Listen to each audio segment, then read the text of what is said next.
დღეს 12-დღიანი უკანონო პატიმრობის შემდეგ ლევან ზაზაძე თავისუფალია. რუსთაველის გამზირზე დაკავებულმა სახესის იზოლატორი რამდენიმე საათის წინ დატოვა. ოცნების პოლიციამ ისიც დაუმორჩილებლობის ბრალდებით დააკავა. ლევან ზაზაძე მაშინ აიყვანეს, როდესაც რუსთაველის გამზირზე გიორგი ორთოიძის და მიხეილ სამხარაძის მხარდასაჭერად იყო მისული. ისინი პოლიციამ აღდგომის ღამეს დააკავა. გემახსოვრებათ ალბათ შეძახილი ქრისტე აღდგა და ამის შემდეგ დაკავებულ ადამიანებზე საუბრობ და მეორე დღეს სწორედ მათი მხარდამჭერი საპროტესტო აქცია მიმდინარეობდა, რა დროსაც ლევან ზაზაძე დააკავეს. ის ახლა პირდაპირ ეთერში შემოგვიერთდება შაბათის ფორმულას სტუმარია. მადლობა ლევან, პირველ რიგში გილოცავთ, რომ თავისუფალი ხართ. გავიდა ეს 12 დღე, თუმცა საფრთხე ალბათ ისევ დიდია, არა მხოლოდ თქვენს მიმართ, ყველას მიმართ, ვინც პროტესტში მონაწილეობს, იმიტომ რომ ნახეთ, რომ აი ამ ფორმას იყენებს უკვე ეგრეთ წოდებული შინაგან საქმეთა სამინისტრო და ითხოვს პატიმრობას. მოდით დავიწყოთ იმ დღით, როდესაც დაგაკავეს, ვიცი რომ ამაზე უკვე გისაუბრიათ, დღესაც ალბათ ჩემო კოლეგებმა ბევრი კითხვა დაგისვეს, მაგრამ რა ვითარებაში მოხდა თქვენი აყვანა და რას გედავებოდათ პოლიცია, ვიდრე მიხვიდოდით სასამართლოში? პირველ რიგში მოგესალმებით, მივესალმები მაყურებელს. ჩვენი დაკავება იმ მომენტში, როდესაც დაგვაკავეს, არ ველოდებოდით საერთოდ რომ დაკავება მოხდებოდა, იმიტომ რომ გადასული ვიყავით ბიჭები გზის სავალი ნაწილიდან და მხოლოდ გოგოებს ჰქონდათ გზა გადაკეტილი და რა დროსაც ჩემი დაბრუნება მოხდა მაშინ გზის სავალი ნაწილზე, როდესაც ერთი ქალბატონი უნდა გავამეყვანა გზის სავალი ნაწილიდან, იმიტომ რომ სიტუაცია არ გამწვავებულიყო მასა და პოლიციელებს შორის. ამ დროს უკნიდან არ ვიცი მომვარდა ერთ შავებში ჩაცმული მამაკაცი, ესე მხრებში ხელი მომკიდა და პოლიციელებთან მივიყვანა, რომ ესო დააკავეთო. და ამ დროს თვითონაც გაუკვირდათ, რა უნდა გაეკეთებინათ, ვერ ხვდებოდნენ, ჯერ წამიყვანეს ტიტირაძის მხარეს, მერე ისევ აქეთ გავამიყვანეს, მერე ისევ მოვიდა ეს პოლიციელი და უთხრა, რომ არ დააკავოთ, უბრალოდ ტერიტორიას განარიდეთო და მთელი ამ დროის განმავლობაში მე რომ მიმიყვანეს იზოლატორში, ესე რომ ვთქვათ, არც ვიცოდი რომ ეს დიღმის იზოლატორი იყო, მე მეგონა ის იყო რაღაც პოლიციის განყოფილება, იმიტომ რომ მერვე სართულზე ვიყავით დაახლოებით 5 საათის განმავლობაში და არც ამ დრომდე არ ვიცოდი რომ მე მიწევდა იზოლატორი და შესახლება.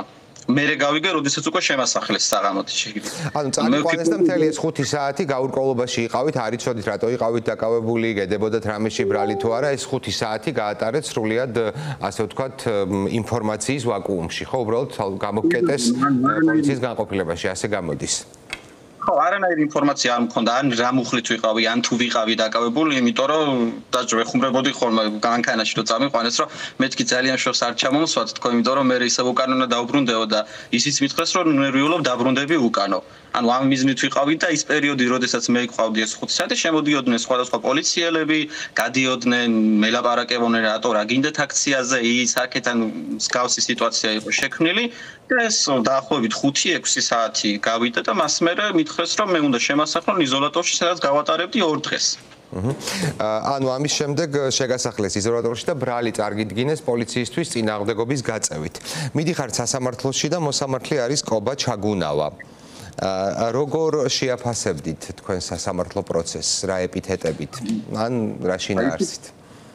იცით რა არის, სიმართლე რომ გითხრათ, არ მოველოდი 12 დღეს რომ მომწონდა, იმიტომ რომ დაახლოებით ორთოიძეც, ჩემთან ერთად რო კიდევ ერთი კაცი დააკავეს, ბატონი დავითი, როგორც მახსოვს, სამივეს ჰქონდა 173-ეს პირველი ნაწილი და 174-ეს მეხუთე ნაწილები და აქედან გამომდინარე ერთს მისცა 5 დღე, ერთს 7 და მე 12 და ანუ საერთოდ არ ველოდებოდი. აი რატო გამოგარჩიათ თქვენ, ასე ვთქვათ, რატო გამოიყენა თქვენს მიმართ ყველაზე უფრო მეტი დღე სასჯელად, როგორ ფიქრობთ? ისიც არის ეს ალბათ რომ მე მაქვს ძალიან ბევრი ჯარიმა, რაც შეეხება გზის გადაკეტვას და ესეც იყო საქართველოს ნახსენები, ჩემთან მოწინააღმდეგეთ პროვინც მეჯდა ის ქალბატონი, ვინც ახსენა ჩემი ეს ჯარიმები ყველაფერი და ამასთან დაკავშირებით მოითხოვა მან პატიმრობა.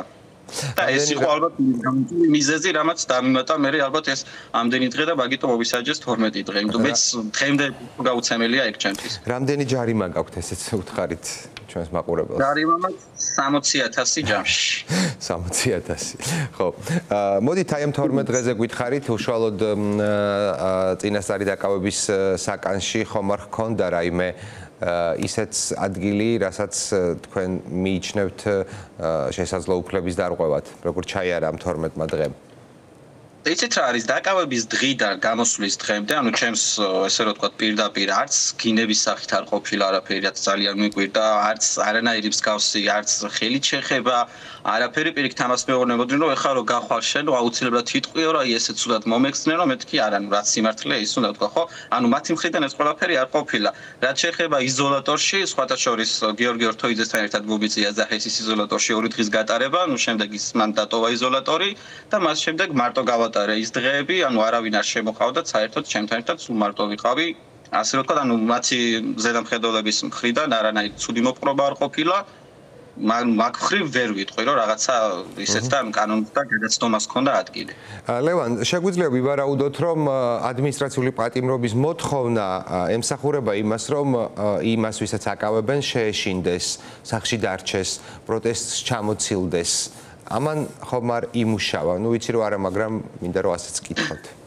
იცი რა თქმა უნდა, არც იმ ჯარიმებმა თუნდაც როდესაც 20 წლის სტუდენტს 60,000-ის დააჯარიმებდა ანუ ვერ ფიქრობ იმდეს რომ საიდან გადაგიხდის ამით რომ ვერ აშინებ დაკავებით რომ ვერ აშინებ რომ მithumetes იმიტომ რომ ჩემი ძალიან ბევრი მეგობარი დაუკავებიათ და ამას ვხედავდით ხო ყოველ დღე და მათ სოლიდარობის გამო გავდივართ და მათთვის ვდგავართ გარეთ და ამისთვის ვდგავართ საერთოდ და ვიბრძვით პირველ რიგში რა თქმა უნდა ჩვენი რეჟიმის ტყვეებისთვის ხო ჩვენი ბიჭებისთვის და რა თქმა უნდა ეს ვერ შეგვაშინებს პირიქით მეტი ბრძოლის ყიჟინას გმართებს უფრო მეტი შემართებით ვიბრძვით რა თქმა უნდა ეს არ არის ეს დაშინება არის მაგრამ არ გამოუვიდათ და არც გამოუვათ სამომავლოდ